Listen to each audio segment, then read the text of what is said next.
අවම ආයුෂ තියෙන නිරේ ආයුෂ තමයි මනුස්ස අවුරුදු ලක්ෂ 90 ඒ අපායේ එක දවස්. එවැනි දවස් 30ක් මාසයයි මාස 12ක් අවුරුද්දයි. අවුරුදු 500ක්. එක දවසක් අවුරුදු ලක්ෂ 90ක් වන අවුරුදු 500ක් ඒ නිරේ දුක් විඳින්න ඕන. ඊළඟ අපායේ ආයුෂ තමයි මනුස්ස අවුරුදු 3 කෝටි 60 ලක්ෂයක් ඒ නිරේ එක දවස්. එවැනි දවස් 30ක් මාසයයි මාස 12ක් අවුරුද්දයි අවුරුදු 1000 තිරි අපායවල් ගැන ආයුෂමා කියන්න ඕනේ නැහැ. ඕකම ඇති. මෙතනද ඇති පින් තියෙන දරුවෝ. ඒ නිසා කල්පනා කරලා බලන්න මේවට වැටුනොත් කවුරුත් නැහැ.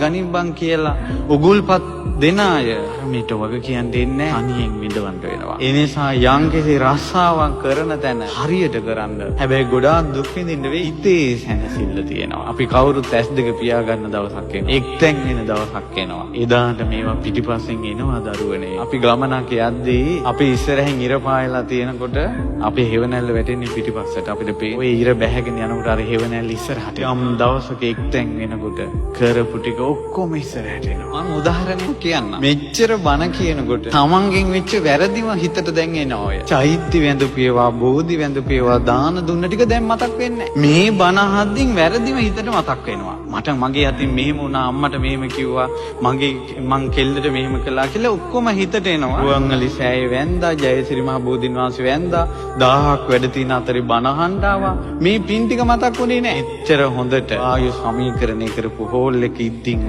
මෙහෙම වෙනවා නම් ලෙඩ ඇඳේ පණ අදිද්දින් කුමක් සිදුවේද? පින්වත් දරුවනේ, කන් හැන්දක් තරම්වත් මොලයක් ඇති කියලා හිතලා මේ කියන්නේ. නුවණින් විමසන්න. මේවා වයසක මිනිසුන්ට කියලා වැඩක් නැහැ. කවුරු හරි බේරිලා ඉන්න.